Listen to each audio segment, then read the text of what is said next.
plot twist is that in our book club, I'm just going to ask you to silently watch John read another book. It's very zen. I was relaxed. Y'all got very quiet. This is the quietest and most sober book club I've ever seen. Wow. Welcome. Thank you all for taking this trust fall with us. We've never done this before. We have no idea what it's going to be, but it's going to be something. I'm glad you're all going to see it. It was very kind of John Worley to agree to be our discussion leader for the Boo. The Boo was published in 1970 by a very young Pat Conroy, 25 at the time. And I want to read just a little piece from Pat's introduction to the 1981 edition of the Boo. So this is Pat reflecting back on this book about a decade after it first came out. And this is what he had to say at that point. I will leave the book as I wrote it. The changes will be cosmetic or explanatory. I'm sorry I was not a better writer when I wrote the Boo, but I will tell you this. When I wrote the chapter at the end of the book entitled Me and the Boo, I heard the resonant, unmistakable sound of my voice as a writer for the first time. I felt the full authority of the writer's scream forming in my chest. I felt the birth of the artist in the wild country of the spirit. I knew it was somewhere in me and was deciding it was high time to begin moving out. I have tried to explain why this is not a better book. I hope that in the explanation you fully understand why I love this book with all my heart. It's a really sweet introduction, which is in the edition of the Boo that we sell here at the Conroy Center. So that's our commercial plug. But our discussion leader tonight is an obscure figure, probably unknown to most of you.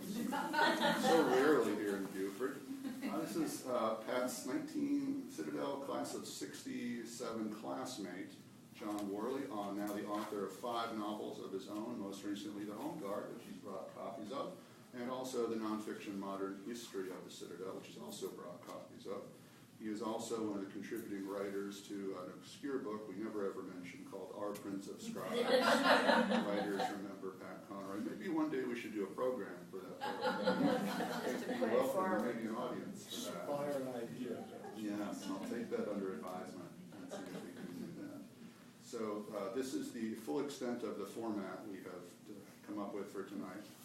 John has a chair, and he has a copy of the book. And anything else that happens from this point forward is up to y'all and John Worley. So that's our setup. It's all yours, sir. Take it and run with it. Thank you, Jonathan.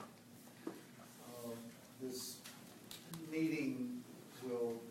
gathering will be what you all make it too. This is the way of shifting the responsibility from me onto you.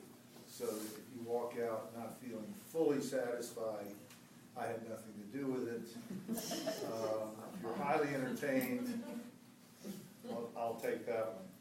I brought a copy of the Boo with me that does not have the little edit that Jonathan mentioned, because this is one of the originals. And I'm going to talk about this a little bit. I thought I would begin by talking about, at the end, talking about the banishment, which is the last chapter in the Boo. And I think it sets a tone for how the book is written. Why the book was written, it certainly is the cause of why the book was written. The Boo was kicked upstairs a year after we graduated. In 1968, he was banished from the commandant's department. He lost his position as assistant commandant, and he was basically given 2 or 3 unacceptable choices, and he chose to be the commander of the baggage room.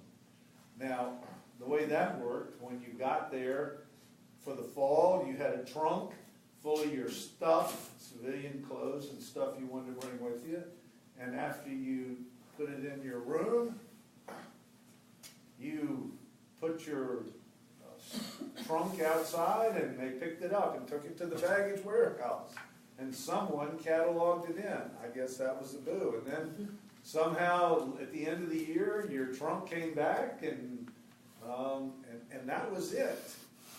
It wasn't a very glamorous position, certainly a fall from grace for the Boo. And it infuriated Pat on a personal level because he was so fond of the Boo. And it stimulated him to write this book. I know Pat intended to write a book. There was never any doubt in my mind that he planned to write several books. But I do believe it's safe to say that he did not plan on writing this book this early in his career. He has called it, I heard him on several occasions refer to it as the worst book ever written in America. I know that is not true because I wrote several books that I claim that title for, and I kind of object to Pat usurping my little claim to fame on that. It is not a badly written book, but it was a hurriedly written book because he was writing it with the specific purpose of coming to the Boo's defense and making the Colonel feel better about his banishment. Now, the context of the banishment is interesting to me. Jonathan mentioned the history that I wrote. I've written one nonfiction book, and that's the history of the Citadel, focused on the last 50 years since General Mark Clark retired. And one of the things I learned in that research was how powerfully close to the edge of extinction the Citadel came in the late 60s and early 70s. And that was because of Vietnam.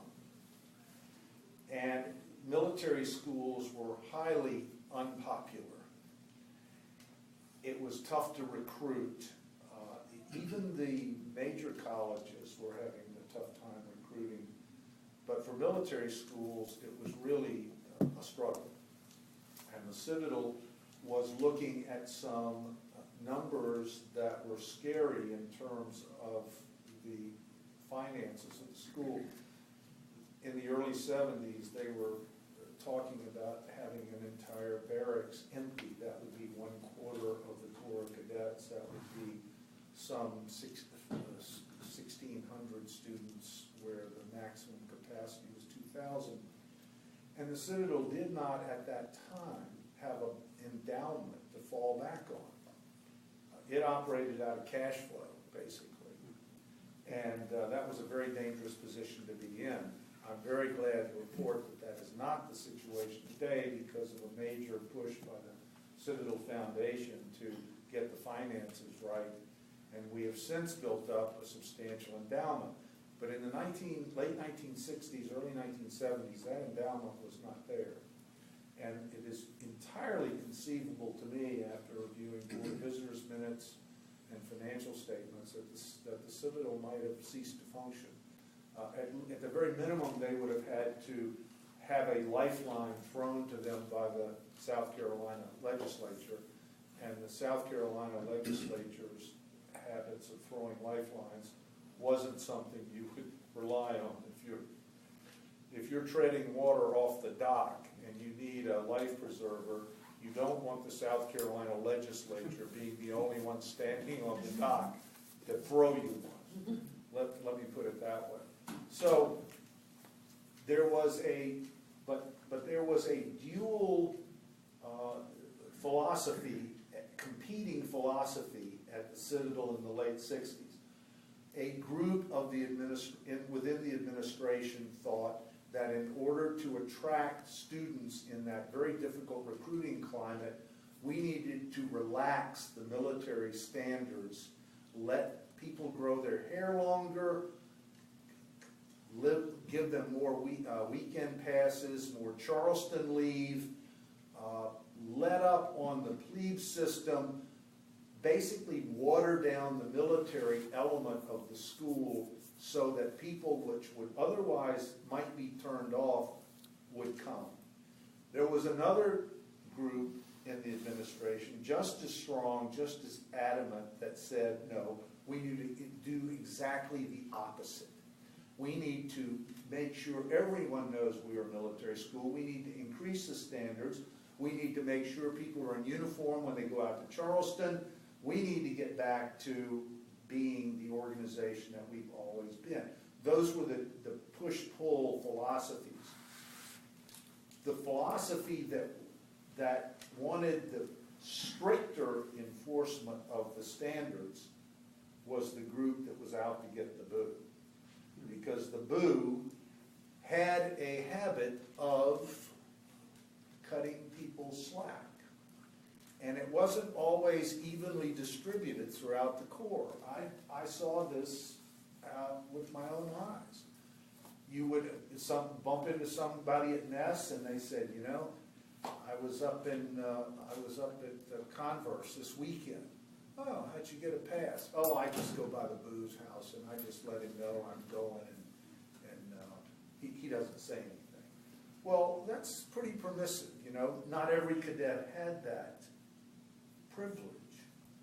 And it was this sort of a double standard at times of granting favors and enforcing the discipline was one of the things that drove the Commandant's Department wild. Of course, it was one of the things that endeared the boo to cadets, because if you gave him a legitimate hardship story and you got by his BS detector, which was very finely tuned after years of experience with cadets, then he could be a real plus for your career, a real humanitarian. And as Pat so eloquently put it in several sections of the book, he was a substitute father for a lot of cadets who were a long way from home, were thrown into a milieu that they didn't particularly identify with or like. And here was this guy, sort of larger than life, Papa Bear sort of guy, who would, if you played straight with him, would help you out of a jam. And so, and the boo did that to many people. Pat wrote the book, and he had no idea how to get a book published. And Jonathan has pointed me, for which I'm grateful, has pointed me to a specific passage in a book called My Exaggerated Life, which is this oral history that Pat gave to Catherine Clark. And I'll read you just a portion of it. After I had finished writing the book, the boo says, quote, while you guys were down there fixing your panties and putting on your bras in the English department, did you ever talk about getting a book published? End quote. I said, Colonel, I have no idea how to get a book published. So the Colonel, of course, he says, and I always love this, well, let's look in the yellow pages. So we did. We looked in the yellow pages, and under printing, we saw R.L. Bryan Company that said, business cards, invitations, books. I put on a coat and tie the next day and go down there and talk to the guy, the vice president, you know, and I said, I've got a book I'd like to be published. And he said, great. I said, that can't be. He said, we'd be happy to publish it. The Citadel is wonderful. We're a South Carolina company. I said, I heard it was hard to get a book published. He said, not for a smart guy like you. So I said, how does it work? He said, 2,000 books, $4,000. I said, is that how it works for everybody? He said, well, what, do you think it's done for free? Anyway.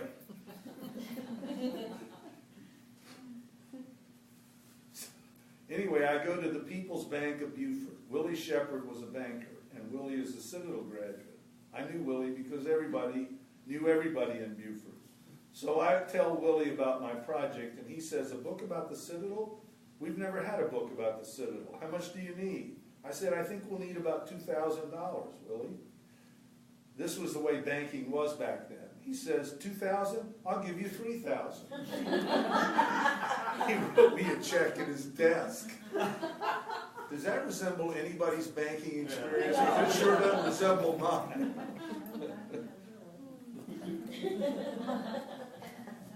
So anyway, I don't know if he covers it in this same section, but I do know the denouement of that story was when Pat wrote The Water is Wide and got a literary agent based on it. The agent called Pat and told Pat that Houghton and Mifflin had agreed to do the book for $7,500, and Pat said, "Oh, Julian, I can get it printed much cheaper than that in Charleston."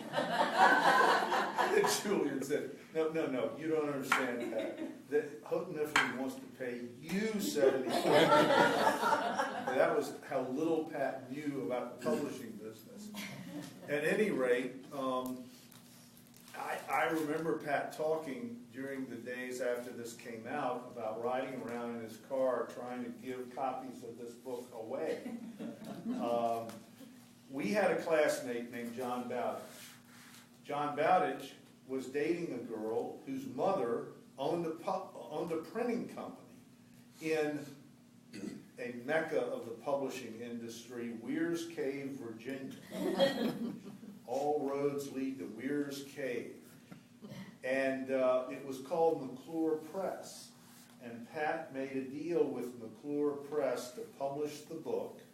He paid them an amount of money that I can't remember. I do remember the first and only print run was 1,500 copies. And I think Pat paid them something like $2,500 to print it. And the understanding was that all of the proceeds would go to the Citadel.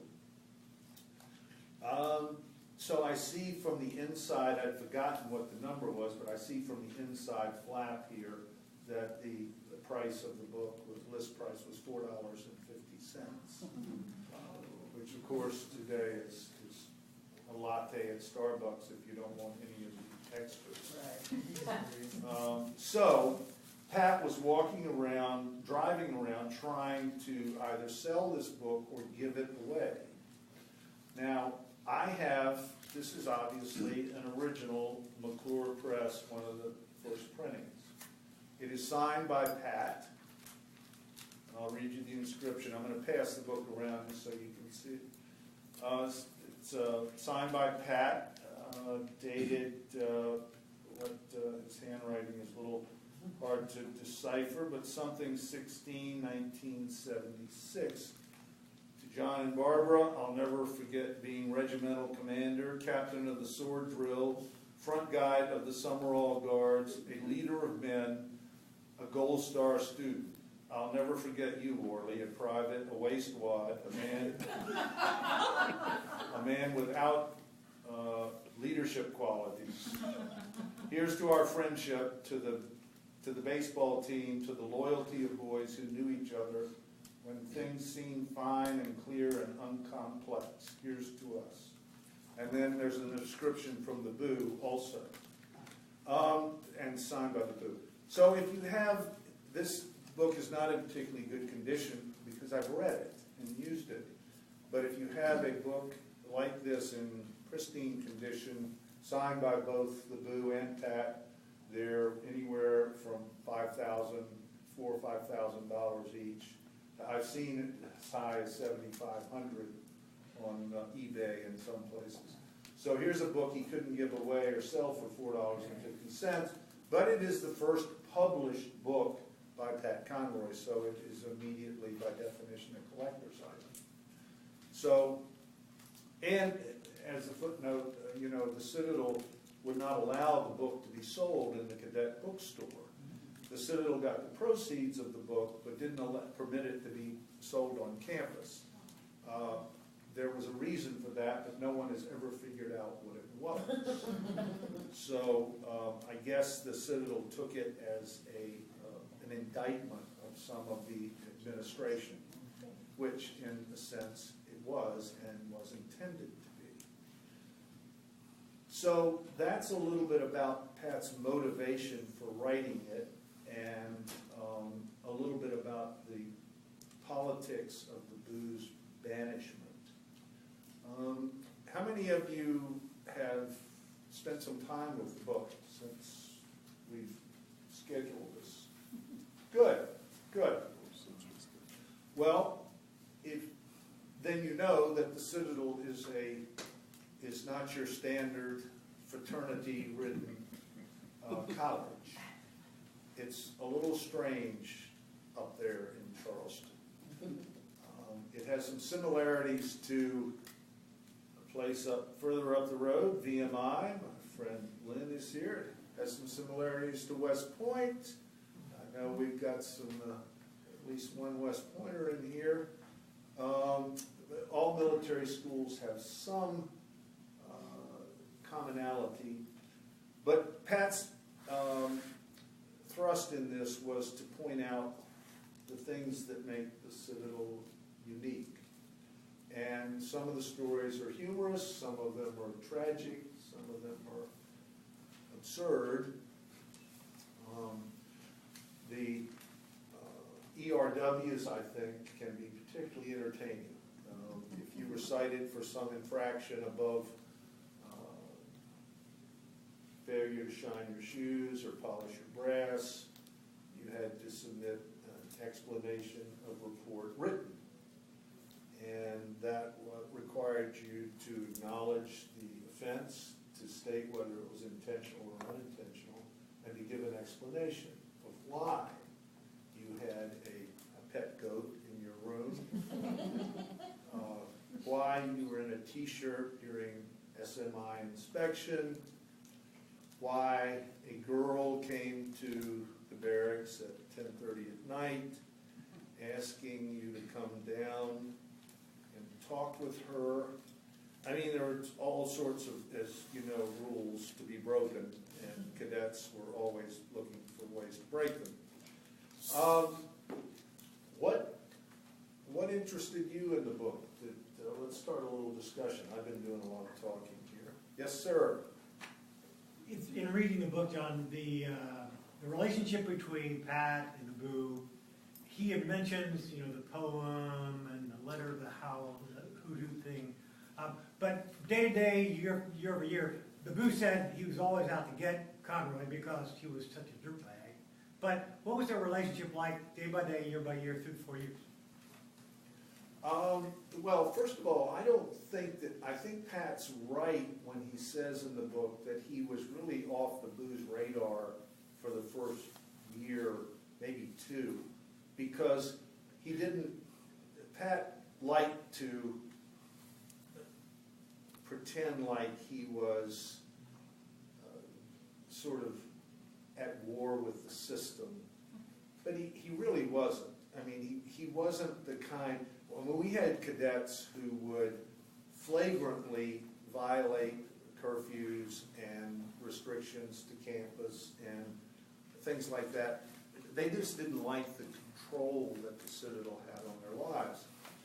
They should have been at Clemson, which the Boo threatened to send them to on more than one occasion, and offered to pay their tuition if they would just leave the Citadel.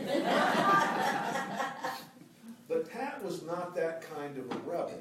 He just didn't like to shine his shoes, so he didn't. If he made a formation with a brown sock and a black sock, at least he had a sock on each foot.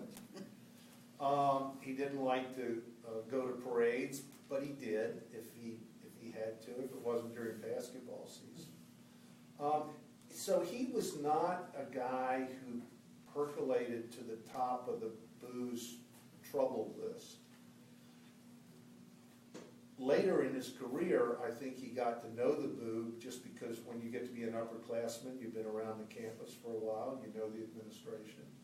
And I don't think their relationship was particularly adversarial. The only time I can remember it being seriously adversarial was right at the end in the incident that Pat describes as the owl in the book. And I don't know if you know it, but the cadet whose thigh was pierced by the sword that the owl stabbed was a lawyer in Beaufort, and he just died just a few months ago.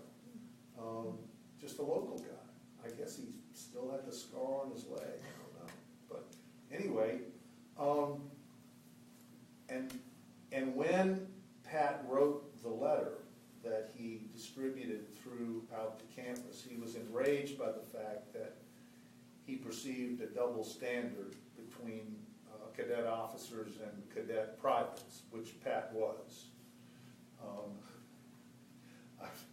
Where's the picture, Pat, Jonathan, of Pat with the sergeant's stripes? It's somewhere here. I saw it on my last trip. It's on the video, but I think it's also on that board right over on the back wall up there. Okay, well, somewhere here, and I've seen it here in the center, there's a picture of Pat with sergeant stripes on. I can see it actually from here.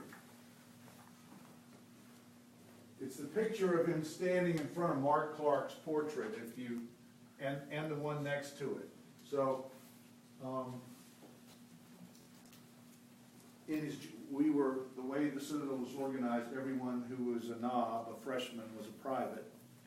Your sophomore year, you got the rank of corporal if you had done well as a freshman.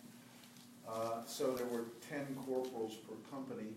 And then if you'd done well with that, in your junior year, you could be promoted to a sergeant. And then your senior year, you could be an officer. So Pat was private his freshman year, proud of it. Sophomore year, he was a private, proud of it.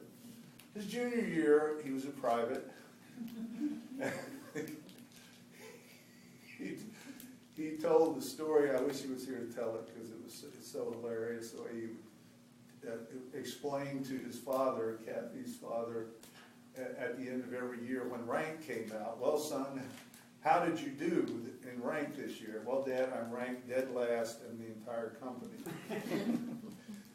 Which may or may not have been true, but he did not get ranked for the following year. So sometime in his junior year, his TAC officer, Captain Snowtire, we called him Snowtire, Captain Snowtire called him in and he said, Conroy, I have a duty to perform. We have to have a sergeant in Romeo Company. There's a vacancy, I have to fill it. And you are the only one academically qualified to hold the position.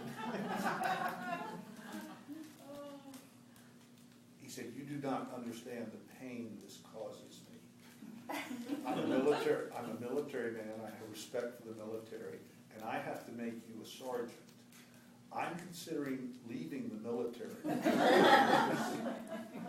So he made Pat a sergeant. And that lasted for 6 weeks until the next grading period came out. Someone in our company made the grade threshold for sergeant, at which Pat was immediately demoted back to private. And he served the rest of his career, including his senior year, as a private. And he was in fact voted best senior private in our class. So the photograph of him in front of General Clark was taken at a rare moment in his cadetship when he actually could legitimately wear sergeant's stripes. So, but the end of our senior year was when this incident with the owl came up. And just to review it for those of you that don't know it, we had a cadet officer, company commander, who was the object of some ridicule by cadets because of his name. It was not Owl, that's close. And there developed something called, I'll use Pat's version of it, there developed something called the owl call, which was a hoot, hoot, hoot. And so Captain Owl would be standing in front of his company looking very dignified, and from out of the ranks would come these sounds, hoot, hoot, hoot. Well, this enraged him, and he was determined to find out who was behind it.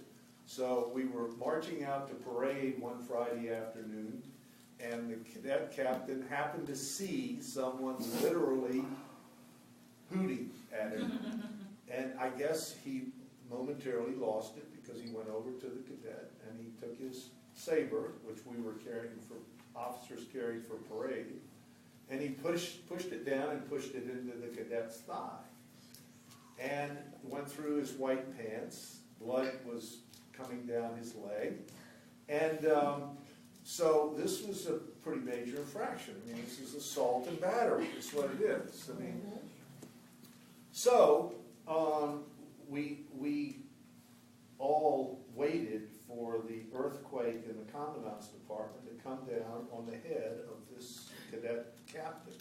Well, virtually nothing happened to him. He didn't get kicked out of school. He didn't get confined to the campus. I think he got a few demerits out of it. He may have lost his rank. I can't remember that part of it. But it was, you know, it enraged Pat because he said, you know, if this had been me or any other private, we would have been out before sunset. And so Pat wrote a letter, composed a letter, had a contact that had access to a mimeograph machine. Remember those? Mimeograph machine. He ran off, or got run off. Pat couldn't operate a mimeograph machine. He got run off 2,000 copies of this letter. And it was a letter indignant. And to this day, and I think he says it in the book, no one has ever found a copy of this letter. It amazes me that 2,000 copies out there. A copy of this letter, the original, has never surfaced. But Pat paraphrases it in the book. And if I can put my finger on it, which I think I can do, I will give you a gist of what this letter was about. Because Pat, I think, for the purposes of this book, was recreating it from memory.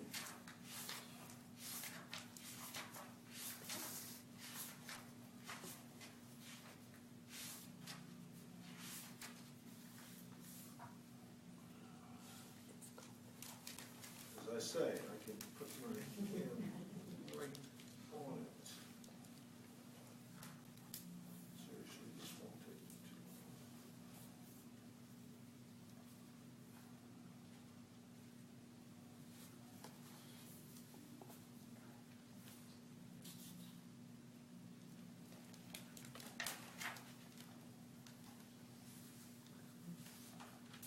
Won't take me too long. 157 will remind John, but I'm not sure it's going to match with you. What is it? I'm at 157. Are you talking about the That's where it alcohol starts. letter? But it may not match with your pages.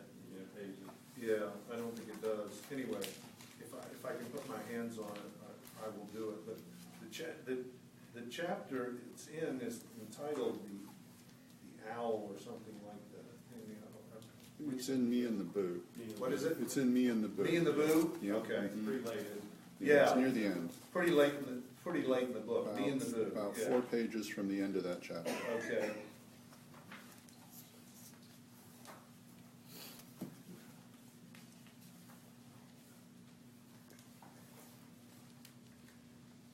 I'm so glad we're filming this, by the way. This can be riveting. Is there an edit button? I hope so. Yeah. So anyway, the thrust of the letter was that there was a double standard of discipline at the Citadel, and it varied from officers to enlisted people, and it was fundamentally not fair. I mean, that's... Do you want it? You got it there? No? You have a book on machines? I do. When did they start? That's the letter. What? That's the letter. On May 6, 1967, Cadet Owl, a company commander, stabbed Cadet Williams, a private in Company K. If this offense had been committed in the civilian world, Mr. Owl would be charged with assault with a deadly weapon with intent to maim. He could serve up to 10 years in a state penitentiary, but he was fortunate enough to have stabbed a private, and justice is meted out with greater severity to privates than to officers. Ask yourself this question. If Private Williams had stabbed Captain Owl with a sword, how many hours would he have lasted on the Citadel campus? Private Engard pushed Sergeant Smith and received 120 tours for his efforts. That's 120 hours on the quadrangle with your rifle for pushing another cadet. Private Bowditch ripped the pants off Colonel Probsdorfer and received 60 tours for his trouble.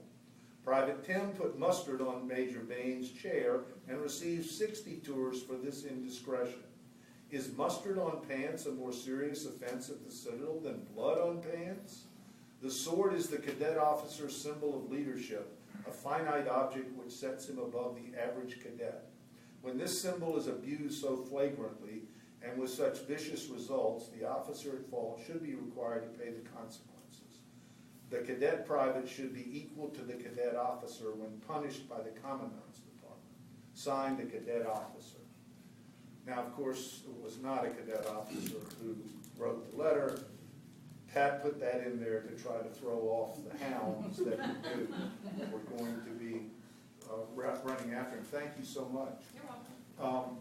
But now, so I remember, so they went into the, Pat recruited a couple of people, and they went into the mess hall about a half an hour before our evening meal and put a copy of this letter on plate of all 2,000 cadets. We all ate at the same time, family-style meal.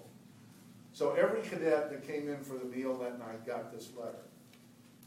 So I remember Pat came to breakfast the next morning, and he and I were sitting together. He said, "I am a dead man." I said, "Why?" He said, "The boo thinks I wrote that letter." I said, "Pat, of course you wrote it." He said, "How do you know that?" I said, "All right, let's start with the basics. All the words are spelled correctly. Subjects and predicates agree. There are only about 4 guys on campus who can. And you are one of them. And the usage of the language kind of gives you away. So I had no doubt when I read that you wrote it." He said, "Well, then I'm a dead man." So the boo was determined, had vowed to find the perpetrator and to kick him out of school. And we were only about 3-4 weeks from graduation.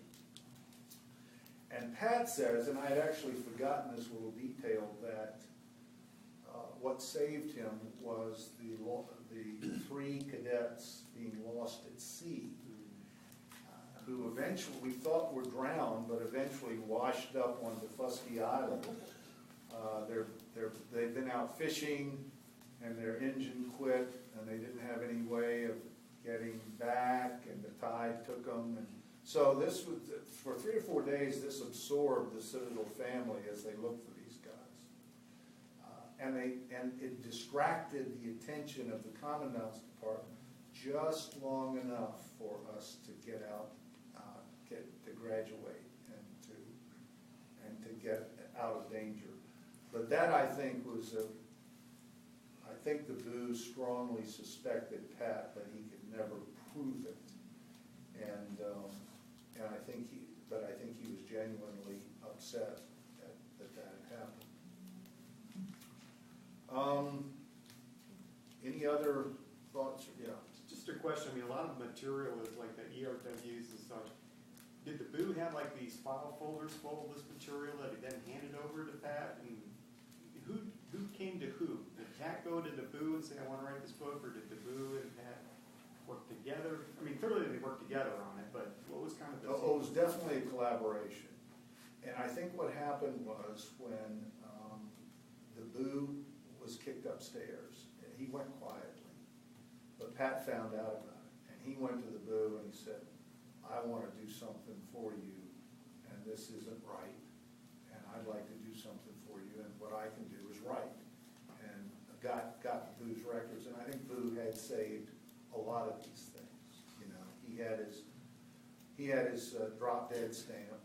You know, when you got, I mentioned his BS detector. You know, and if you ran an ERW by him that didn't pass the BS test, you would just get a stamp back, drop dead, from the Commandant's office. And if you were in his office, as I heard him the first time I never encountered the boo till I was a sophomore, and I needed a weekend leave for something. And So I went to Bond Hall and stood in a long line on a Friday afternoon, and there were about 20 cadets ahead of me. And the booze door was open, and Pat's description of the booze voice is spot on. He really had this tremendous voice that could be heard all over Charleston. And he would be, I mean, you're standing maybe 20, 25 feet from his office, and you're hearing the boo yell. So, cadet, you need to be at Clemson on Monday morning. I'll pay your tuition. Now get the hell out of my office. You know, and you're like, get my weekend leave from this guy.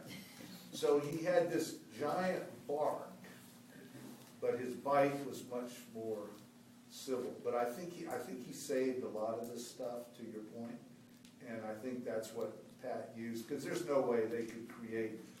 I sympathize with Pat having to make up the names that he went through with this, because I knew I could see through most of the names and knew who they were. But he must have had so many names to make up that he could never have recreated those ERWs and the other things in there. Those were from the actual files. So, Did he ever fess up about the letter? interesting that you asked that. He, as I say, the call was not a hoot hoot, it was something else, but I'll use hoot.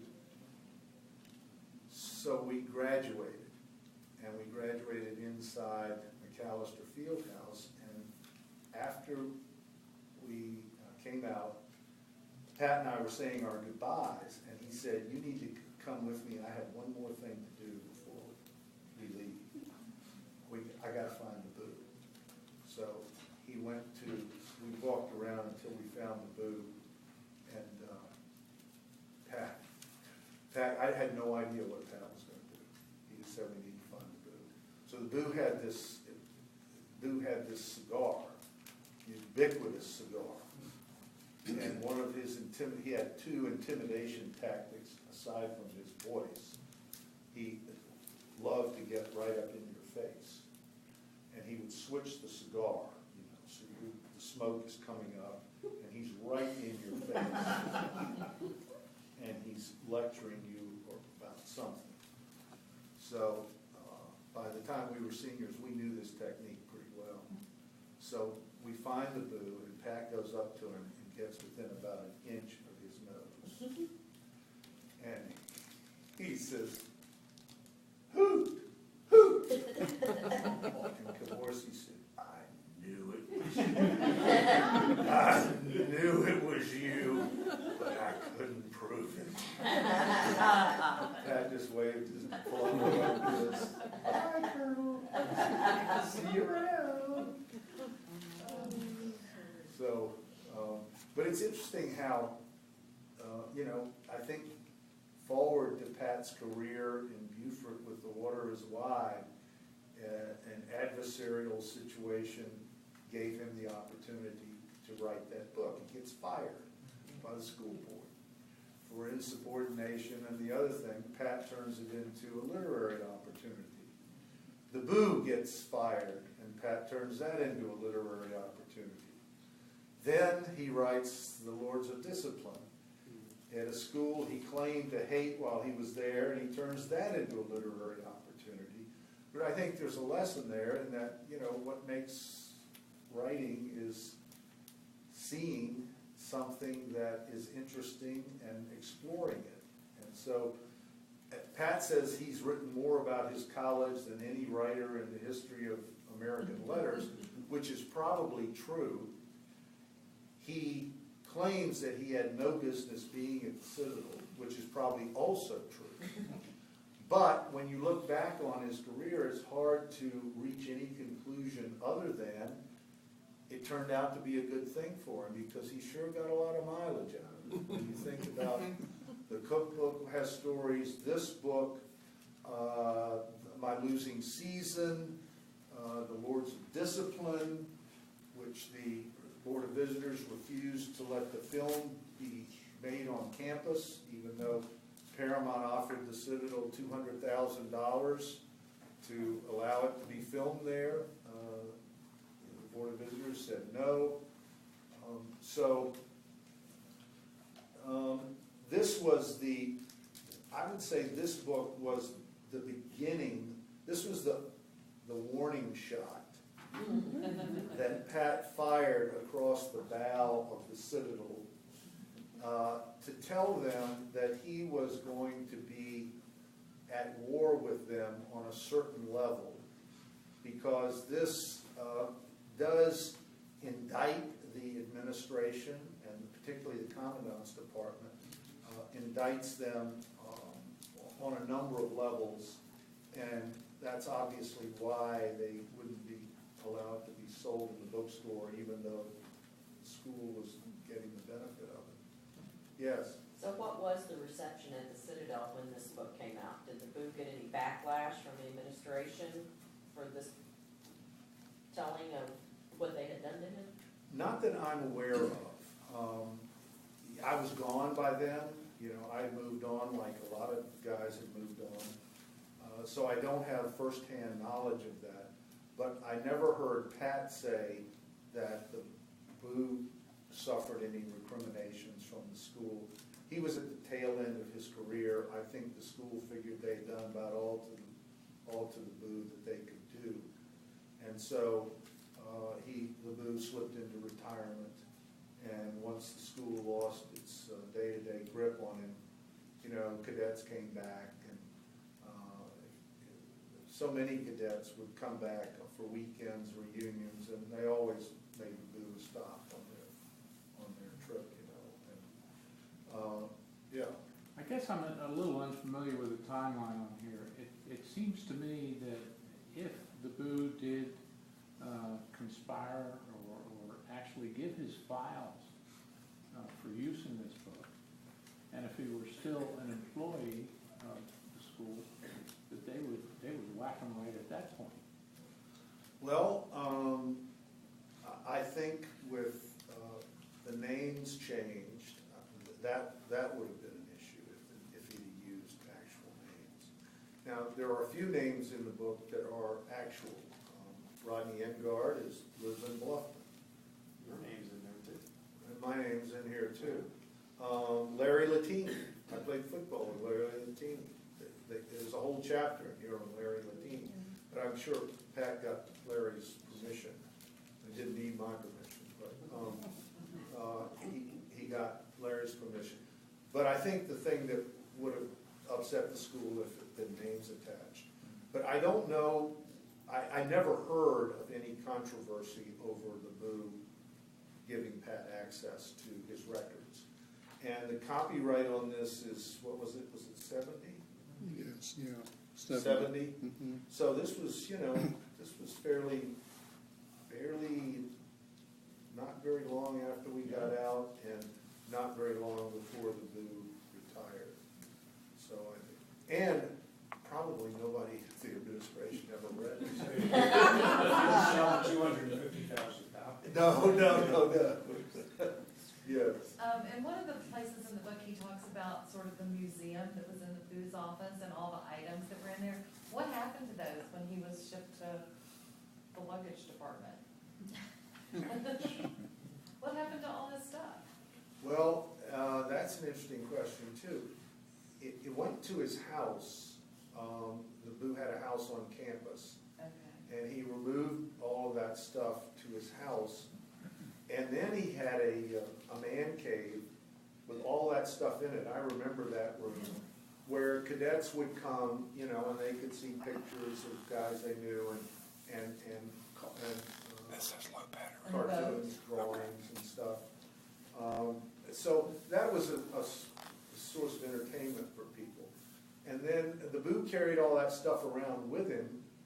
And then when he died, I think, Kathy, do you know who got all that stuff? I wonder if Barney did. Barney, I'm thinking That's what I'm thinking. there's a guy, Dave Bornhorst is a guy Pat played basketball with, who lived in Charleston, lives in Charleston, and stayed close to the Boo for his whole life. And I think Barney ended up with a lot of it, and he has since given it away, and I don't know where the rest of it is today. I don't know. Maybe he offered some of it to the Citadel Archives, the museum, because the Citadel has a museum as well. There's a Boo exhibit in the Alumni House at the Citadel. I'm not sure if they have equivalent in the museum, but there's definitely some of his material in the Alumni House. That's true too. There's a Cavorsi room in the Alumni House, which has a certain amount of Boo's memorabilia in it as well. Thank you for reminding me of that.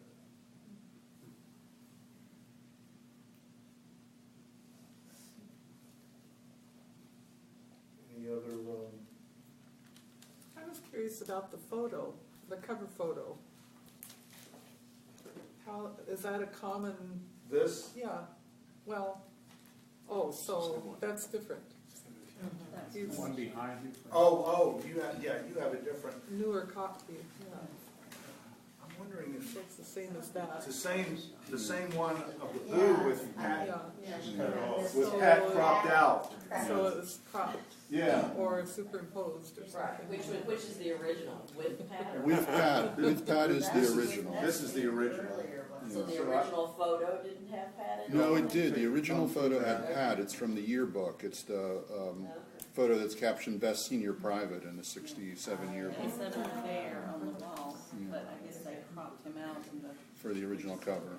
My guess is that Pat would have wanted that picture, he would have wanted to keep the focus on the Boo and not share the spotlight with the Boo for this particular occasion. And I don't, Jonathan, do you have any idea how much the proceeds of the Boo have raised over the years? It's got to be a fair amount of money.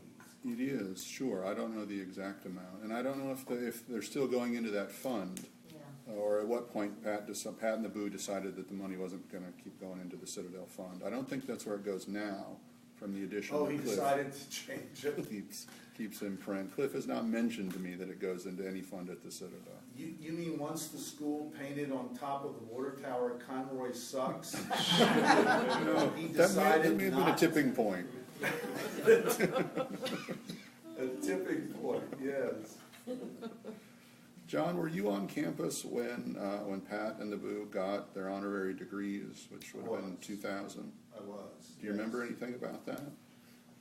I remember it was a very nice occasion. I think Pat was the reason Boo got an honorary degree, certainly. Mm-hmm. The college wanted to, when General Grenells came in, there was a real effort to have a rapprochement with Pat, and they succeeded in patching things up, and I think one of the things Pat wanted was Boo to be recognized, and that obviously meant a great deal to the Boo. I think Pat had some honorary degrees from other institutions, but it was a sweet moment when Pat saw the Boo get his honorary degree.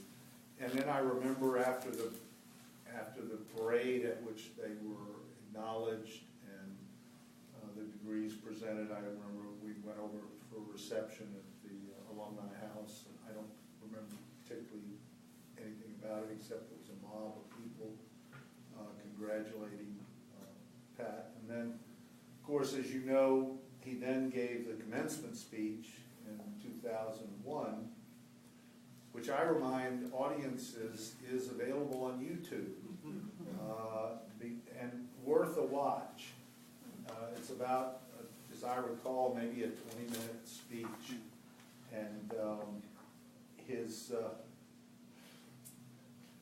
it has some memorable lines in it. Of course, it's most notable for his invitation to the class of 2001 to his funeral, provided they show their ring.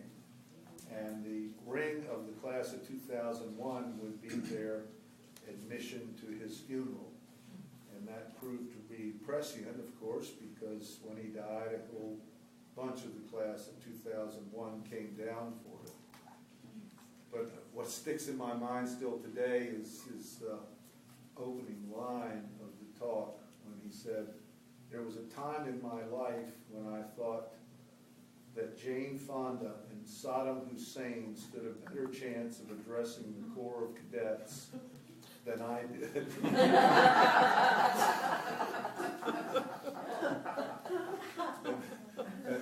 and that is a vintage Conroy one-liner. Yes. I thought it was interesting that you dedicated the book to Mrs. Boo. Yeah. Would you address that just a bit? Yes, I remember Mrs. Boo pretty well. She was kind of the earth mother to a lot of cadets. You know, she was a shoulder to cry on, and the Boo's partner.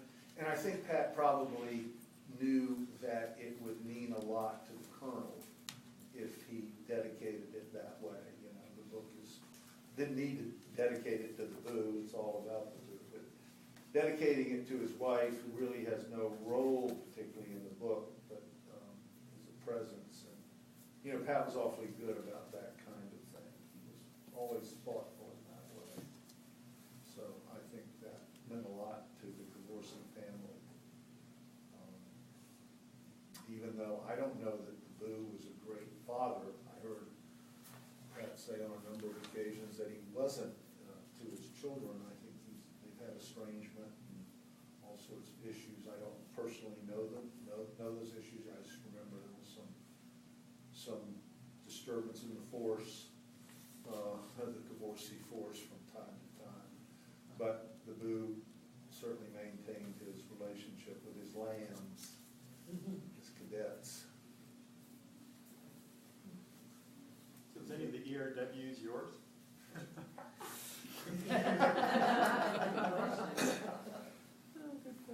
You know, I remember writing a couple of ERWs in my cadetship. I am sure they were unmemorable. Pat, I think at one point describes most ERWs as having the being as sanitized as test tubes or something. I forget exactly what his metaphor was, but it was a very apt metaphor for just not much there, you know, just a standard report. I never, you know, I had my relationship with the Citadel was a little different. I was a cadet officer. I wasn't gung-ho military, but I did just enough to get by and stay on the right side of the law. I never walked a tour.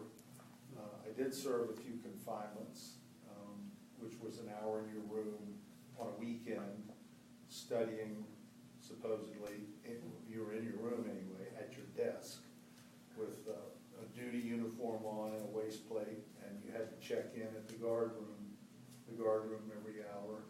And if you got 40 confinements, you know, you were in there for quite a few weekends. I don't remember Pat saying he walked a tour either. I think he served confinements, but I don't remember him saying he walked a tour.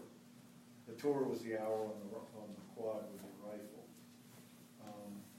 But I was, you know, I would not have done anything creative back then by way of ERWs. I did not view that as a creative writing opportunity, which apparently some of the cadets did. Now that I'm out, I wish I realized what an opportunity I missed. Carl? Did the Boo and the Great Santini ever come together? Yes. At graduation, they came together, but I don't think in conflict. And after that, I think they probably, if I had to guess, I would bet that they had a friendship, because the colonel continued to live on campus for a number of years. But I'm having trouble with the time frame as to when the Great Santini came out and Colonel Conroy kind of mellowed, and his attitude changed on a lot of things, and his attitude about the Citadel changed. While we were there, I met Don Conroy for the first time graduation week. So during the whole 4 years, he was not there. Now, I think part of that time he was in Vietnam. He wasn't even in the country. But it was very strange to me. One of the strangest dynamics of Pat's relationship with his dad was, by all accounts, a terrific basketball player. And Pat was a terrific basketball player. And the Colonel, I think, saw exactly 1 or 2 of his games, his whole career. Whereas in later years, after the mellowing of Don Conroy, if that's what happened, he would, for example, my oldest son finished the Citadel in the class of '96. Within this first few days, he reported as a knob. He got called down to the guard room to pick up a dozen donuts that Colonel Don Conroy had left for him. So here's the Colonel doing something for my son that he didn't do for his own son. And I think he did that for a number of boys that he had some connection with them. So, and then when my son graduated from the Citadel, we had there was a party, graduation party off campus. Pat could not come to this was 1996. Pat had not made his peace with the Citadel. He did not feel like he could go back on campus for the graduation ceremony. But he was perfectly willing to come to the party afterwards, and he did.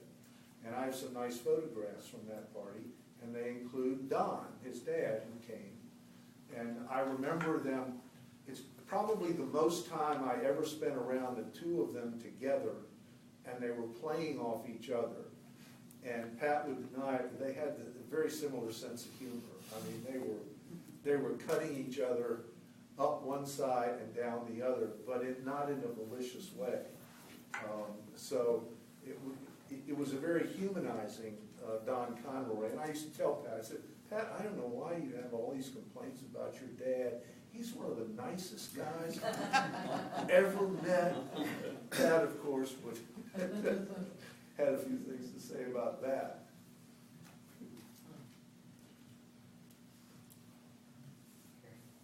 Any other thoughts or observations? Well, I know in the forward of the edition we have, where Pat's talking about not changing it at all. I know Jonathan mentioned that. I'd like to know more about why he felt it was so important to keep it the way it was in its first rendition. His first iteration? You know, I can only guess and be inside his head on that, but I think I don't know what he would have added to the stories that he told that a perspective of another 15 years might have brought. You know, I think it was of that time and of that place, and he wanted it to stand that way. And I think it's probably, I think it was wise. He didn't want to go clean it up or polish it up or anything like that. And he, you know, he did refer to it consistently as the worst book written in American history. But you can see Pat's gift for prose in that book. I mean, he's got some phrases in there, some metaphors, some explanations that I still, you know, pause to reread. They're so apt and they're so descriptive of what he's trying to convey that I think it's probably one of the better books written. I don't say it's his best book, but it's certainly not the worst. It was honest. It was. He wasn't a writer yet. He was, well, I don't know. I think he was a writer from the time he was 15. He was practicing. He was practicing, yeah, and he didn't. Yeah, it was written in a hurry. I do know that, and so he would not have. And it wasn't written with any editorial advice. So an editor might look at it today and say, "Oh my God, the structure is horrible," and I would do this and that and the other. Well, Pat didn't have the benefit of any of that. But he was a writer. Stephanie went to high school with him, and he was a writer from way back, wasn't he, Stephanie? Yeah, certainly. He was writing, we were on the literary magazine together, and he was writing at that point, certainly. And when Randy Randall died, that first poem that he wrote after Randy passed was just incredible. And Jonathan reads it in his Pat is a teacher, is that the one? Yeah, it's in You read that? And we have it here, but it really, you just think, how in the world could he write like that at that age? And one of the things that I learned, I really did learn from my exaggerated life, was how serious Pat was about poetry for a long period of time, which I frankly was not aware. I knew he liked poetry. I knew he was on the Shako staff. He wrote little ditties, poems, and stuff. But I didn't realize he was as dedicated to poetry as it turned out to be until he realized he was not a poet, which was a very important realization for a writer to realize what your strengths are. But he sure had a gift he could sure turn a phrase. Well, and a lot of those phrases could be turned into poetry. Right. Turn into poetry, yes. Poetic, even though Yeah. it's prose. I was struck at a book signing, he talked about keeping a Rolodex with incidents or stories about people that he met along the way. Do you know when he started that? I have to say this. I don't think Pat could operate a Rolodex.